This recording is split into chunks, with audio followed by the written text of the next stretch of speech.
Hopefully it's nothing. But I should speak to Blackthorn just in case.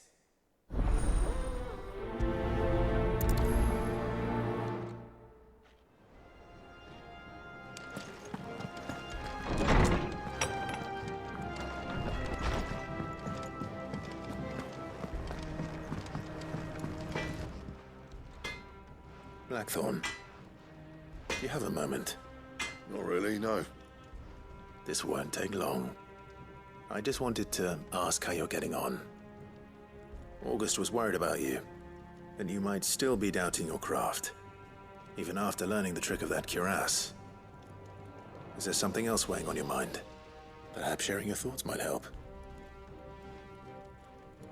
That bastard's like a dog with a bone. Still, you've got a keen eye, I'll give him that. He's just, well, Karen showed me something. Something I've never seen before. And that was? A sword. An odd-looking thing with a single-edged blade. The metal itself wasn't anything to write home about, but fuck me, the edge on it. You could slice a man clean in two with a weapon like that, and he'd be halfway home before he even realised he'd been cut. So that's what's troubling you? No. Not troubling me exactly. More distracting.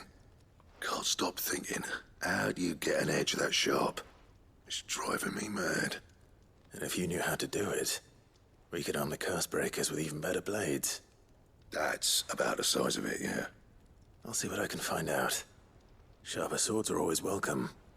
And we can't have our master blacksmith being distracted. You're a soft touch, you know that. But I can't say I'm not grateful for it. Good luck, eh? Thank you. Let's see what Karen knows about this sword.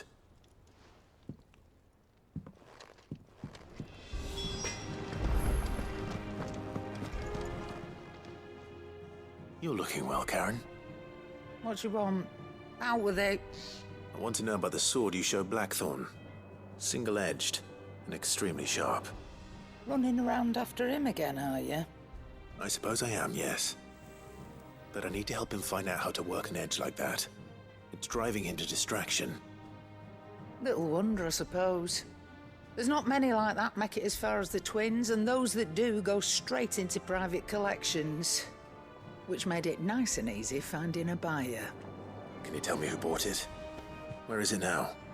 You think I tell people who my clients are? Suppose you're not likely to go nicking him off me, are you now? Fine. If you stop mooning at me like that. Lord Ignac's the man you want. Dalmekian bloke. Collects weapons and the like. And he's got more money than sense, which is why he's one of my favourite clients. Reckon he'll still be at the inn in Dalamil, where I left him. Thank you, Karen. Oh, and he's a touch eccentric, if you take my meaning. I appreciate the warning.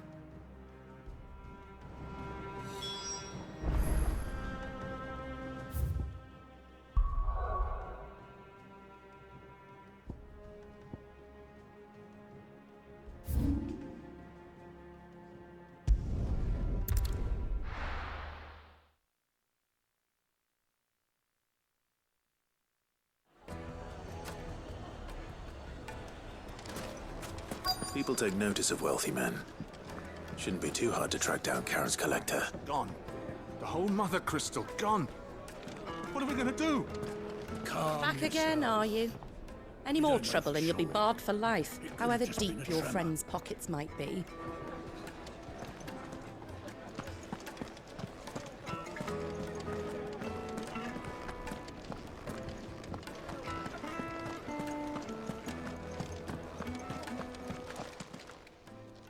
My reputation will be ruined!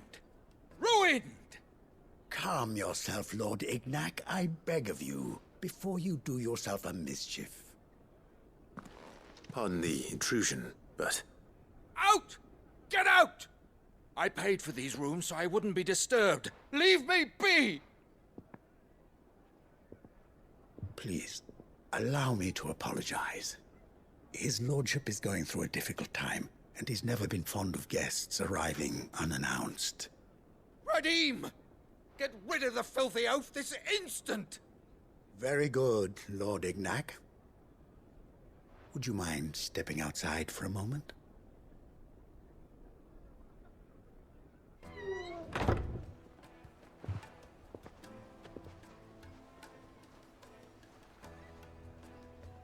I'm sorry if I've caused you any trouble. That? No. That's just how his lordship is. Though the morning's events have left him somewhat fractious. He has been dispossessed of his luggage, you see. The thieves also made away with a considerable amount of coin.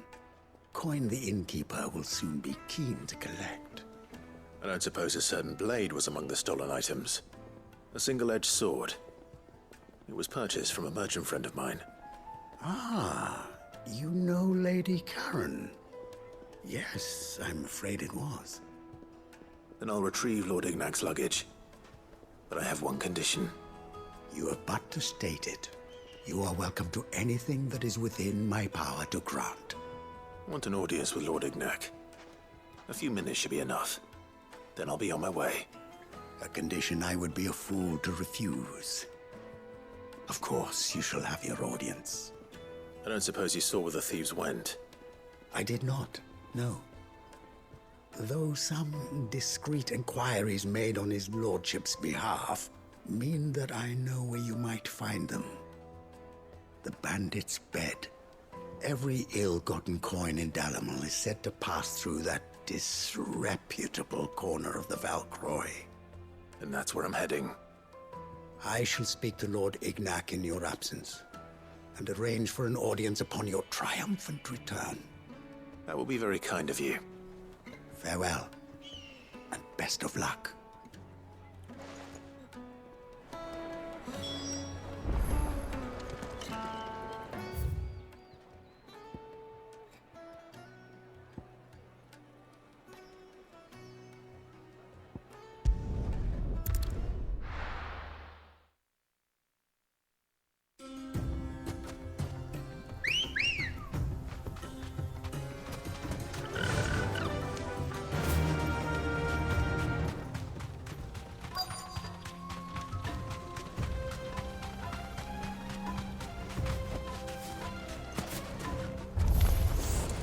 Got company! Come on, lads, let's tear the bastard's head off!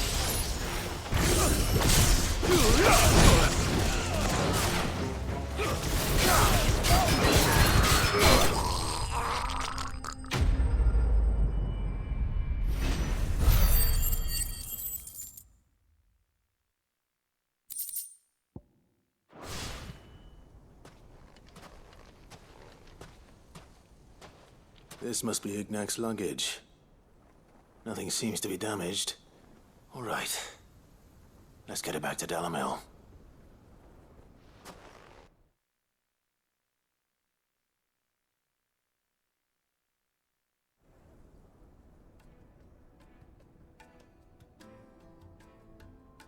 I hear I have you to thank for the return of my effects. What shall I call you, my good man? Wyvern. Glad to make your acquaintance. A formidable name indeed. Well, Wyvern, I appear to be in your debt. Redeem here tells me you wished for an audience. Is that all? A few moments of your time should suffice, yes. You're a peculiar fellow, Wyvern. All right, speak. Master Wyvern was wondering if you could tell him about a certain single-edged sword you recently acquired. Oh, a true work of art, that one. Karen drove me hard on the price, but I would have sold her Radim here to get my hands on that sword. It was made in the Outer Isles, far beyond the Twins, and is used exclusively by the practitioners of a unique school of swordsmanship. They believe no combat should ever exceed a single strike, and hone their blades to such perfection that none ever does. Each sword is made for that one perfect stroke, and for that stroke only. They crack upon a second blow. There's a brutal sort of beauty to it, really. But how do they hone such an edge? Fine question. Why, they use a whetstone, of course. Whetstones, rather. A whole array of them, ranging from the coarse to the fine. 10,000 licks with the sharpening stone, then 10,000 more. But it is the final stone which lends the blade its legendary sharpness. A mineral quite foreign to this great realm of ours. And that is the key. The secret ingredient. Wyvern, it occurs to me that my little lecture is hardly equal to services rendered. Take this, together with my regards. The very stone of which I spoke, far rarer among collectors than even the blade itself, and a far more fitting payment. Thank you. Pardon the intrusion, my lordship. However, it is long past time we prepared ourselves to depart. So it is. I am locked in bitter competition with a rival collector of curiosities. I am one step ahead of the unscrupulous scoundrel, but he is hard at my heels. Are there many other collectors out there? Too many to count, but only one do I consider my nemesis. Lord Byron Rosfield, and is a perennial thorn in my side. I can imagine. Farewell, Wyvern, may our paths cross again. Radim, we mustn't dawdle.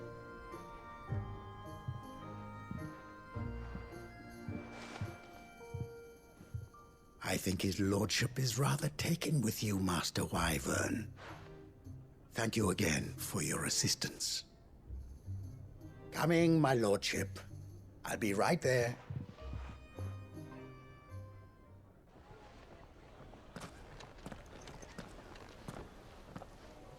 Trust Uncle Byron to find such an interesting rival.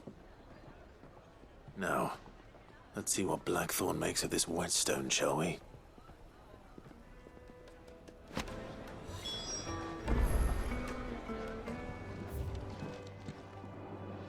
Sorry for the wait, but hopefully you'll agree it was worth it. You learned something about that sword then? I did better than that.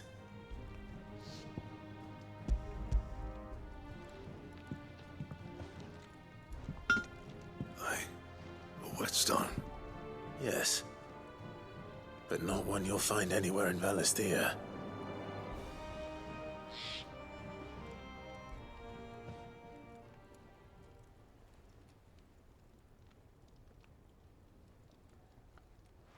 No wonder I couldn't get the same finish on the grinding wheel. One hit and all done, eh? Might not be so bad if all you ever fought were duels. Good luck on the battlefield. Your second opponent would be your last, no matter how good you were. Even so, is there some way it could be used to give the curse breakers an edge? I think so, yeah. With this whetstone and the right kind of steel, I could probably even make a twin of the blade that rattled me. But there'd be no replacing this little rock once I worn it down to a sliver. I reckon we get a dozen swords from it, if that. Swords that the curse breakers wouldn't know how to wield properly, and that would see them through a single fire piece. Nah, no point trying to copy that thing. Be about as much use as a wax anvil. But finishing our blades with a whetstone this fine, now that's something to consider. And what's finer than fallen masonry, eh? Or more hard-wearing, for that matter. Just imagine it. Good Valisthean steel with an edge as sharp as any found in the Outer Isles. I won't make a copy, nah. I'll make something much better. I'm sure the curse breakers will be delighted. Just don't push yourself too hard. Don't you worry about me, sunshine. I've been working day and night since I was half your age, and I'll still be here when you're long gone. Hey, thanks, Clive. I mean it. I owe you one, August too. It's good to know someone's looking out for me. You'll be happy to hear you said that. And I'll see that my debt to you's paid. First new blade I make's got your name on it. You come and find me when you've got the materials. All right? I will.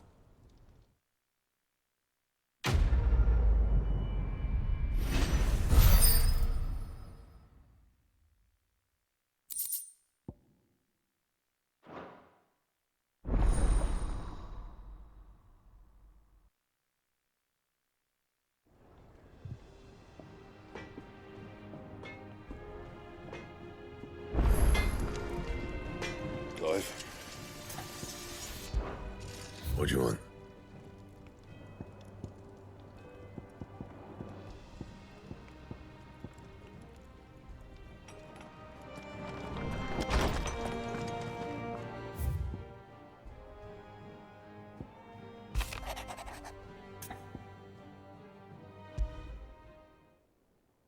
What could be wrong with Torgor? He seemed well enough when I last saw him.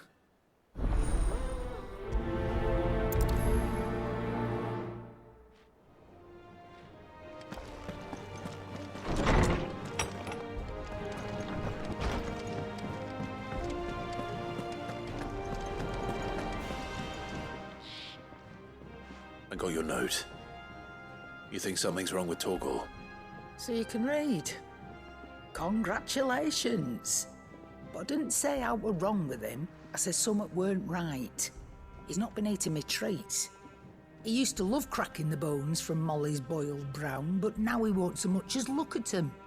Didn't like him. Which is why I'm of a mind that his mind's on something else. You've not been working him too hard, have you? No harder than usual. Is that it, boy? Do you need a rest? What was it you said he was? A frost wolf? That's what the lawsman seems to think. Then maybe this all has something to do with whatever it is that's woken inside him. I suppose things have been different since Rosalith. Perhaps Hippocrates knows something. Instead of everything, you mean? Perhaps.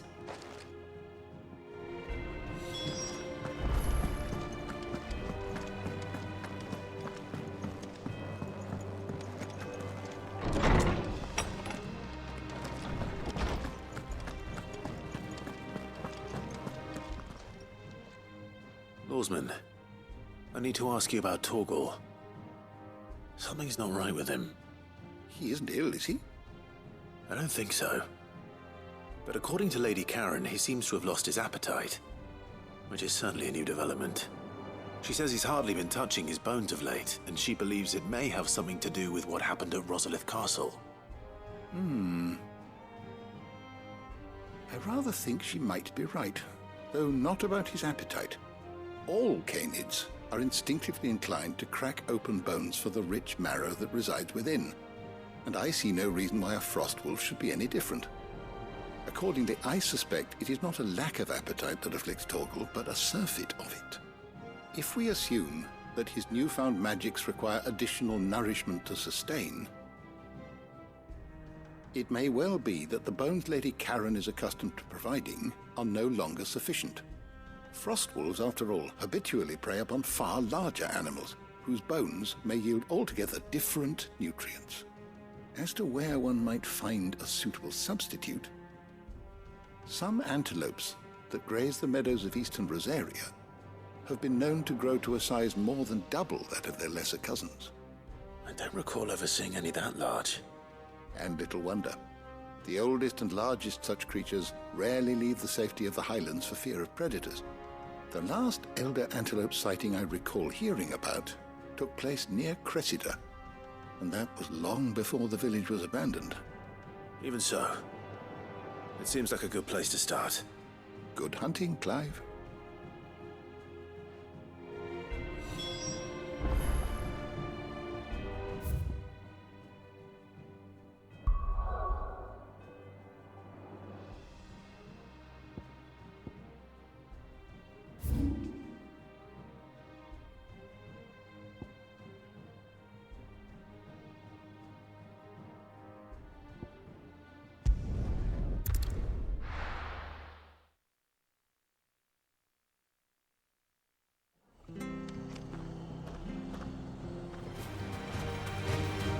It's certainly quiet. If I were a giant antelope, it would seem like just the place.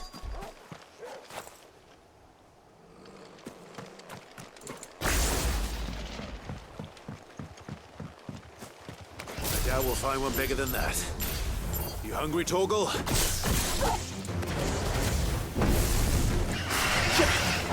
Over here! It's over!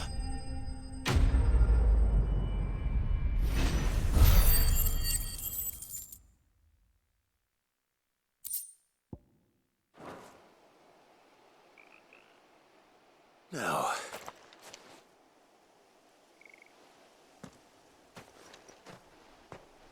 will it be enough, I wonder?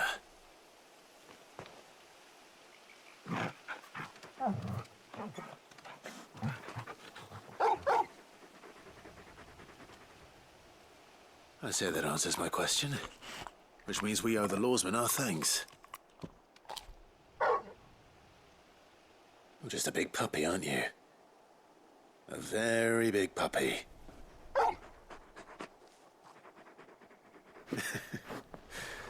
You do know you can take that with you, Torgal. Lady Karen will be relieved to hear you've got your appetite back. Come on, boy.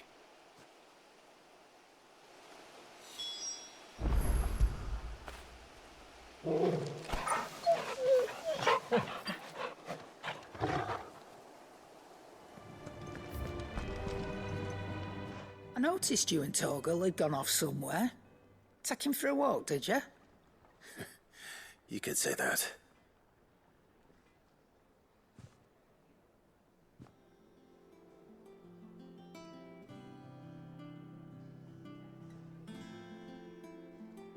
So, Molly's leftovers weren't good enough, eh?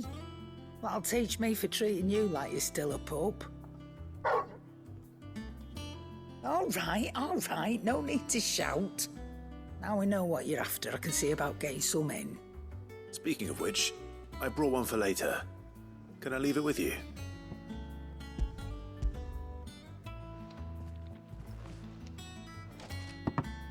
You can, eh? I'm nice like that. In return, you can thank Tomes for me. The bloody know-it-all. I was just on my way to see him.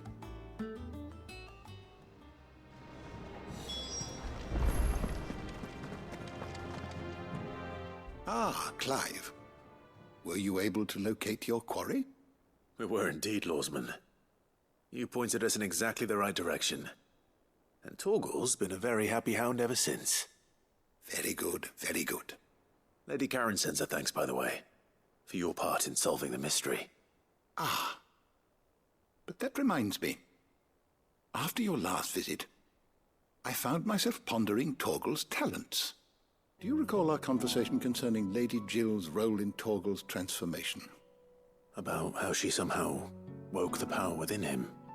Precisely that. A reasonable conclusion, I thought, but one which raised certain questions in my mind. You see, the Fenrir of legend served Shiva and Shiva alone. And while the powers attributed to him are certainly impressive, the records imply they are somewhat different in nature to those you described Torgal as having used. What are you suggesting? That Torgal may be the beneficiary of more than one icon's power. Consider that in addition to Lady Jill, he has served as a loyal companion to you, your brother, and even the late Cid. In short, the icons hitherto near at hand, or should I say at paw, have been diverse and plenty, and that number has only grown as the realm's dominance have fallen to your sword. One can but speculate as to how all of this has affected Torgal. He has seemed more fierce of late. And if I am not mistaken, he will grow fiercer still. We are fortunate indeed to be able to count him amongst our allies and not our adversaries. Oh, he's more than an ally. He's a friend.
Trouble with the ledgers. Shouldn't he be asking Otto for help?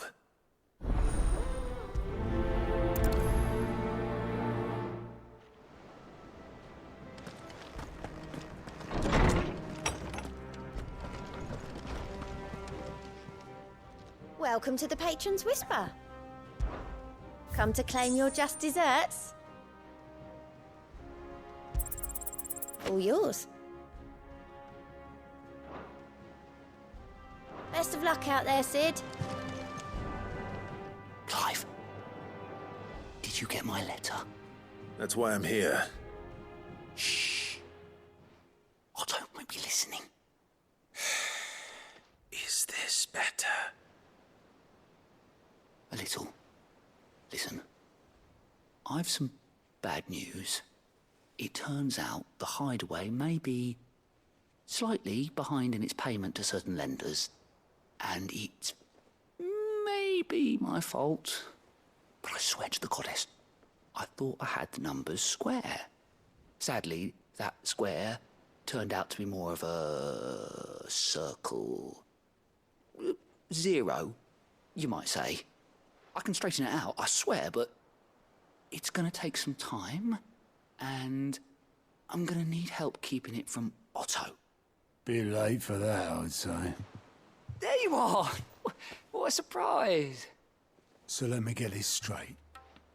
You forget to pay our lenders what they're due, and instead of coming straight to me, you get Clive to come to you.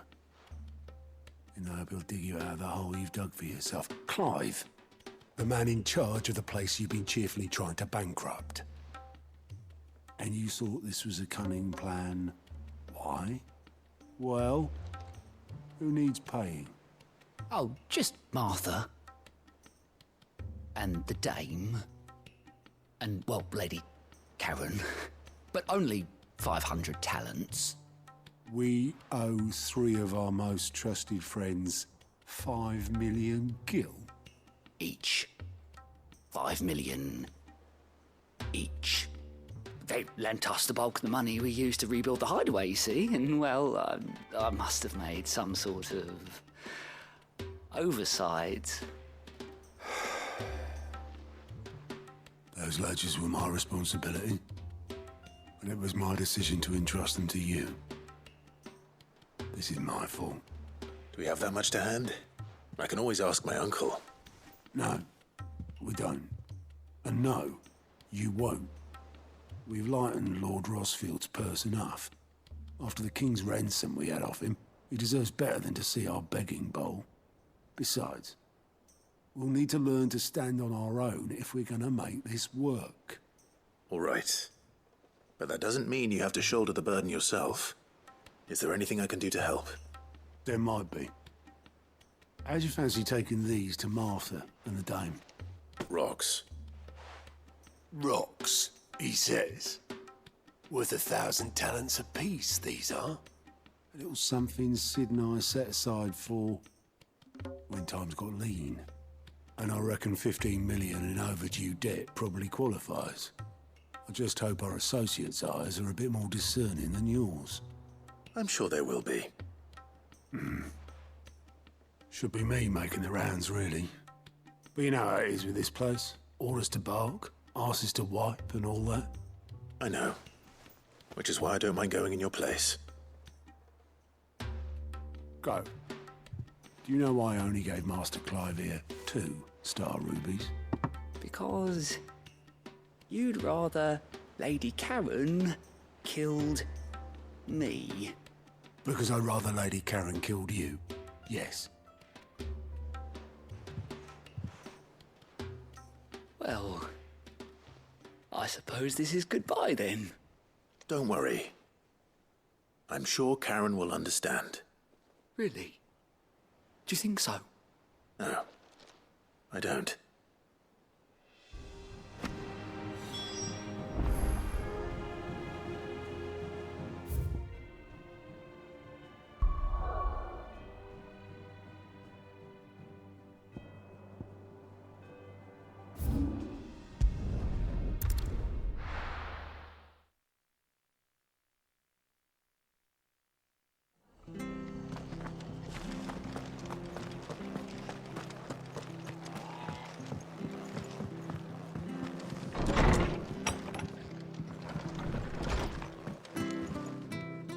Clive, we weren't expecting you.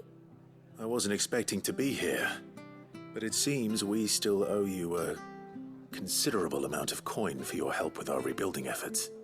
And though I doubt it's what you were expecting, we were hoping you'd take this as payment.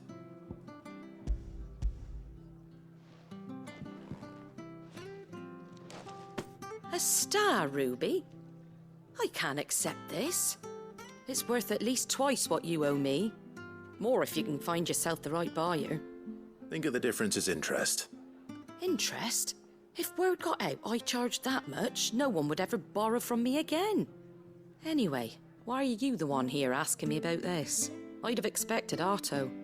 Bit much sending the Lord Marquis out to settle your debts, isn't it? The old goat working himself to death again? Something like that. Most days I think he's the only reason the hideaway's still standing. Same as always, eh? Back when the place was nothing but a twinkle in the eye of a recently retired Lord Commander, word is he was the first one Sid reached out to. Probably knew that without his strong arm and level head, the idea would never get off the ground. Sid may have been the face of the hideaway, but Otto's always been the backbone. And when Sid passed away, we were all worried that would be the end of it. That Otto would just give up. His death was hard on everyone. But it must have hit Otto hardest of all. But he didn't give up, did he? Quite the opposite, in fact. If I recall, he was the one who nominated you as Sid's replacement, and rallied the rest around you. I reckon what he saw in Sid, he saw in you too. And don't we all? Doesn't hurt that you're half as stubborn and twice as handsome, neither. That, and you keep good company. I suppose I do.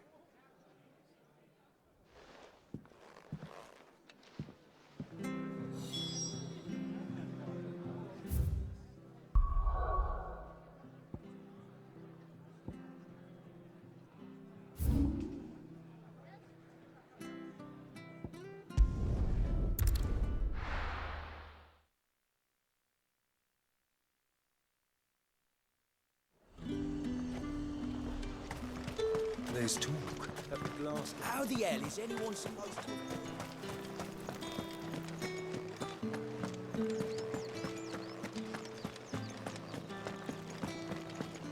Did you hear? The gates to heaven. I want to see. What am I going to do without sweet water and oil of talc? Milady, I come bearing gifts. Gifts? Whatever is the occasion.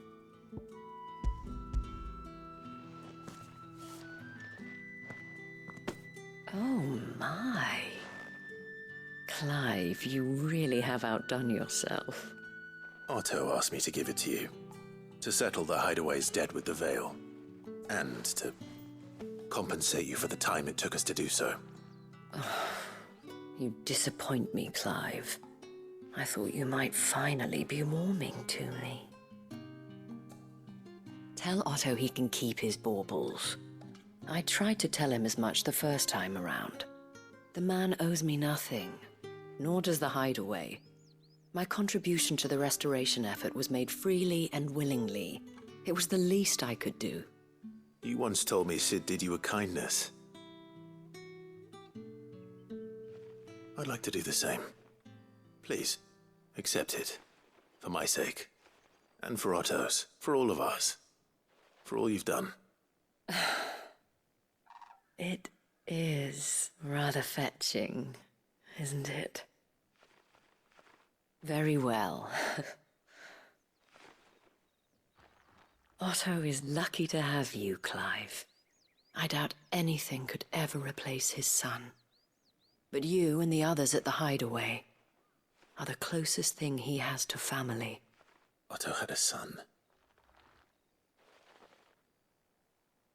Long ago, yes. Sid told me Otto lost him when he was just a boy, and blamed himself for not being able to stop it. I don't know how it happened, whether there was anything he could have done, but it was clear that it weighed heavily on him. I didn't know. How could you have? I doubt anyone did. Besides Sid, I've never met a man more keen to bear his sorrows in stoic silence. An ill habit, given that both have always been surrounded by friends desperate to help them. I'm beginning to see that.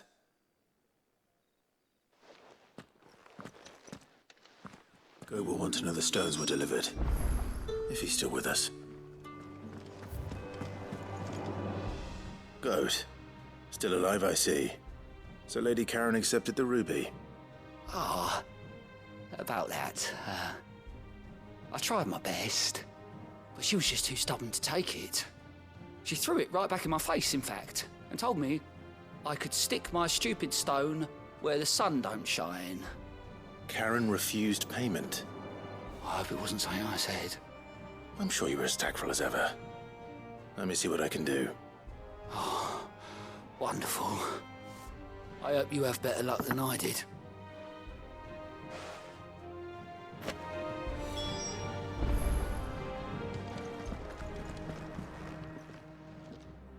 Lady Karen, Goat tells me you weren't happy with our offer.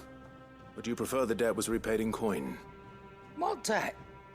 I don't recall lending any of you like me hard-earned gil. I may have tossed a talent or two in the hideaway's coffers, but those were donations, and you can hardly call it charity if you go asking for it back. Of course not. But one good turn deserves another, and our circumstances have changed. Surely you wouldn't shun the gratitude of a pauper who happened to have become a prince. Oh, so you're a prince now, are you? Fine. But I'm selling it and taking what I'm owed, then you're getting the rest whether you like it or not.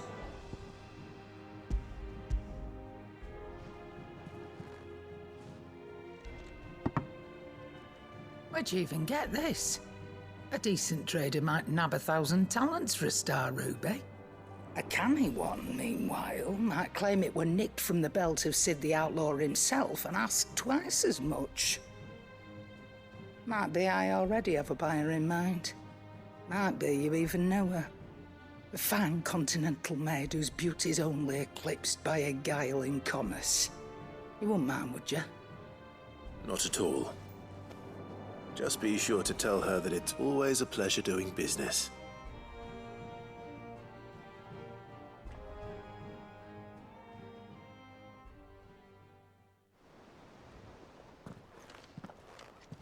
I hear you ended up delivering all 3 stones.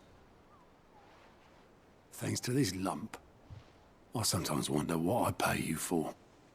Speaking of which, I still haven't been paid last month's wages. Oh, so you remember what's owed to you then? Get your ass behind that disc of yours and don't get up before those ledgers are square. Right away.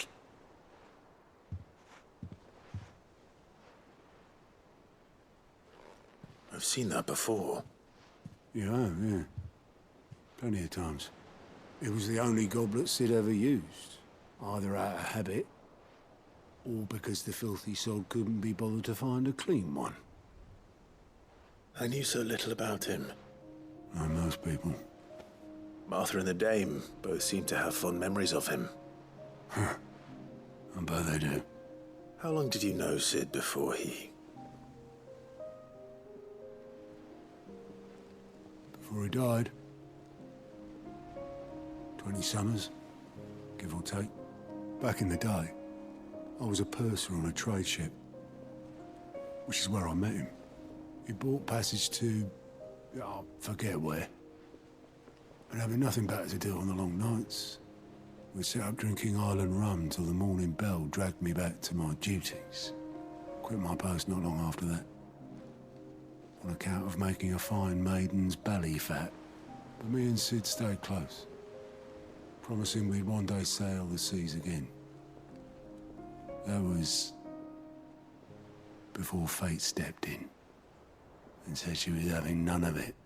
The magic woke inside my son soon after his first name day, and there was no hiding his knack. Couldn't you and your family have... My family were the ones who summoned the constable. Wanted the monster taken away. I couldn't turn my back on him. Forget what I felt, and I couldn't for the life of me understand how they could. Luckily, Sid was of the same mind as me. It was him who stood beside me when all I wanted was to tear the whole world down. Him who cried for me when I had no tears left of my own. Him who swore he'd do everything he could to stop it from happening again. And he was true to his word, too. Left the Royal Army once and for all. His ranks, his ribbons, gone. Just like that. Threw away everything he had. All to right a wrong that no one else had the courage to face.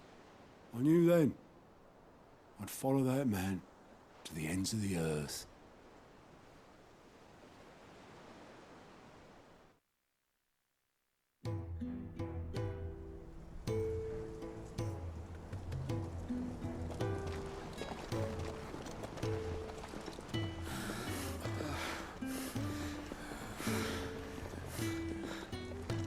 He was always too clever for his own good, was Sid.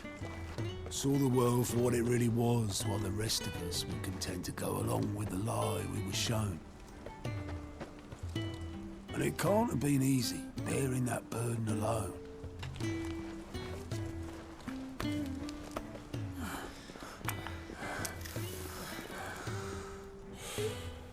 But he didn't let it stop him. He never lost faith in what he believed was right. And that gave us faith in him. Faith he'd steer us true. So I swore to myself that I'd always be right behind him, ready to catch the stubborn sod, if ever he should fall.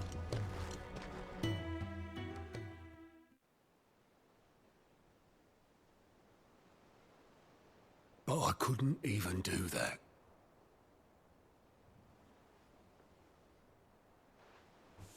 Ignore me. Just the ramblings of a tired old man. Leave that lot. I'll tidy it up in a bit.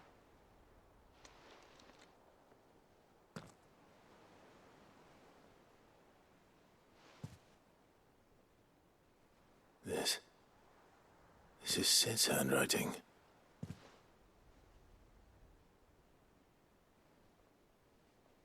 Dear Otto. I may be drunk, but I wanted you to know this place would be fucked without you. Love you, you grumpy old sod.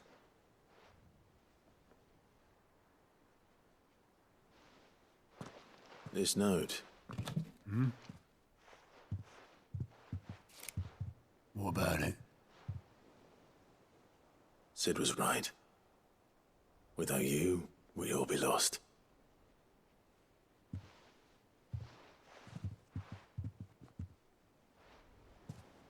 He should have bloody well said so then. Just once. Before he went. But then, why would he? Him, or anyone? I'd only have told him to piss off.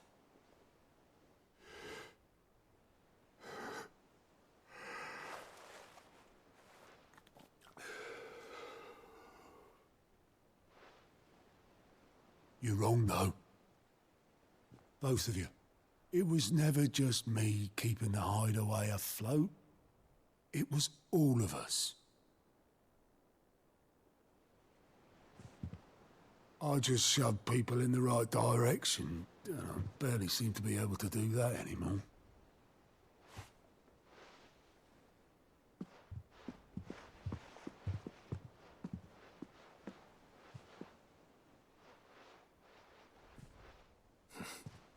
Would you rather go at the helm? Well, maybe I've got a few more years left in me. I'm going to hold you to that, Otto. Before you go,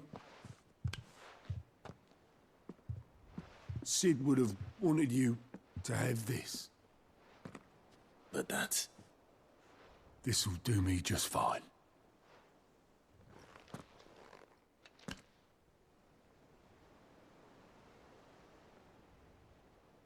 Thanks for the ray of sunshine.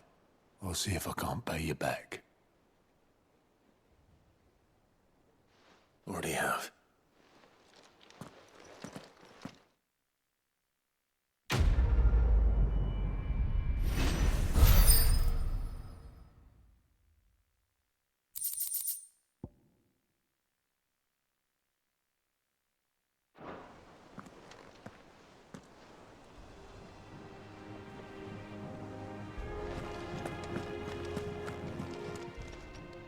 How may I help you today, Clive? Come to claim your just desserts? Here you are. Come again. I may have more for you.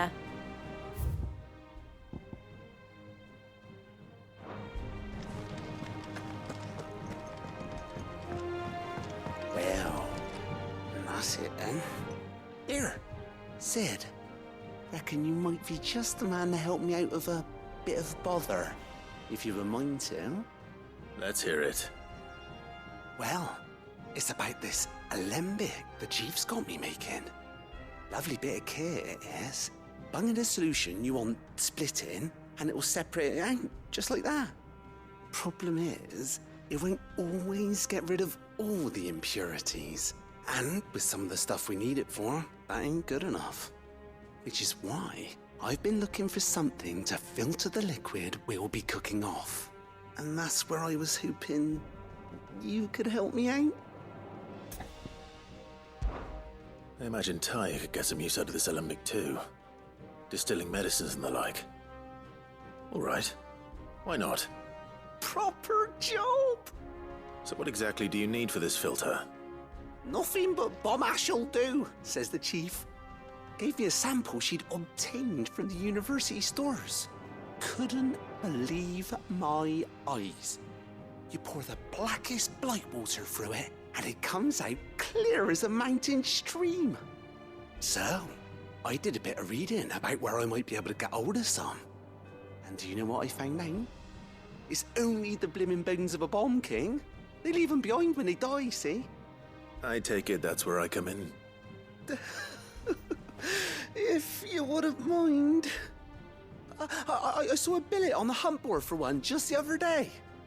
Would have gone myself, but, well, fighting dirty great balls of flame isn't exactly my forte.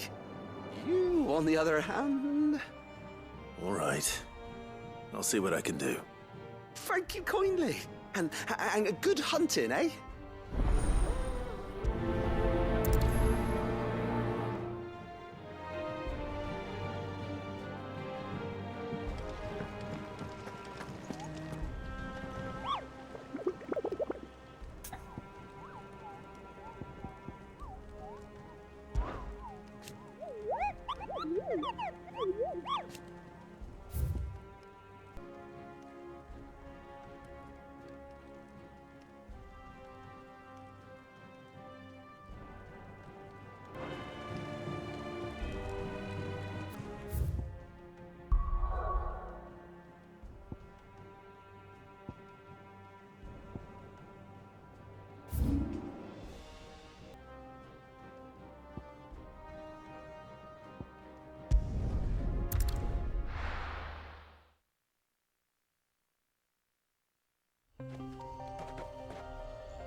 Straight home now.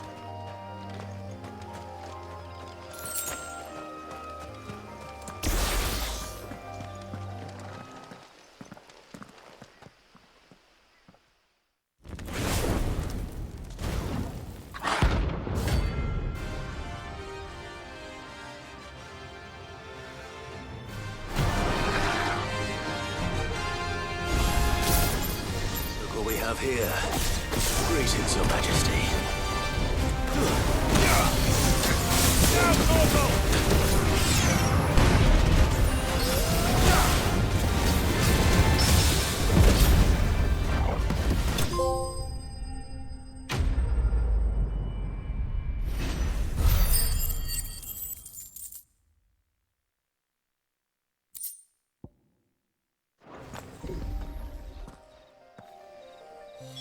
Your reign is over.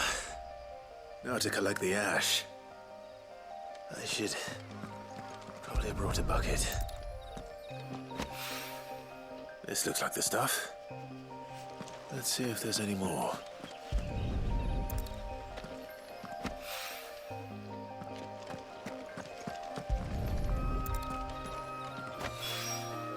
That should do it. If the wine needs more than this, he can fetch it himself.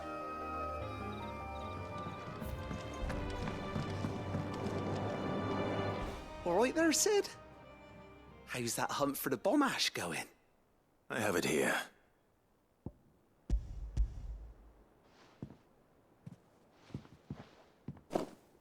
That's the stuff.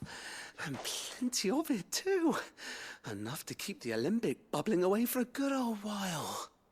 You're a gent, Sid. Let nothing say otherwise.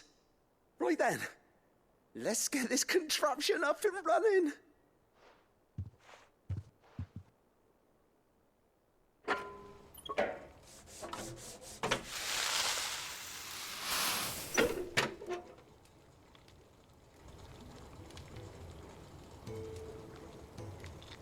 There we have it. The Telemon alembic.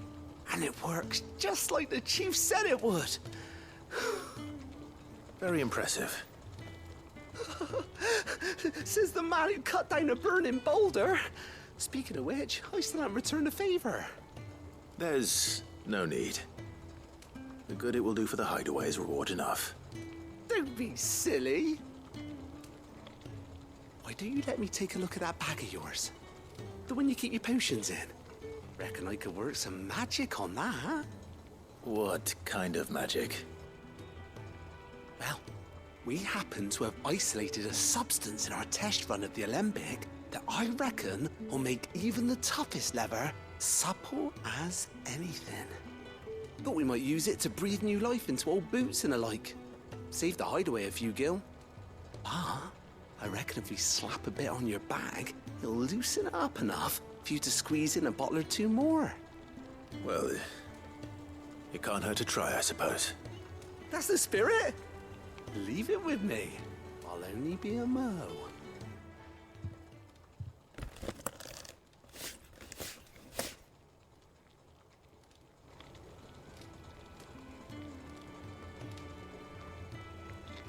Well, what do you reckon? It certainly feels more flexible. Right? Told you. Thank you. I think. No. Thank you for supporting Mid and the rest of us in our endeavors. Without you, we'd never have been able to discover wonders like that stuff I rubbed on your bag. And I'm telling you, there's plenty more where that came from.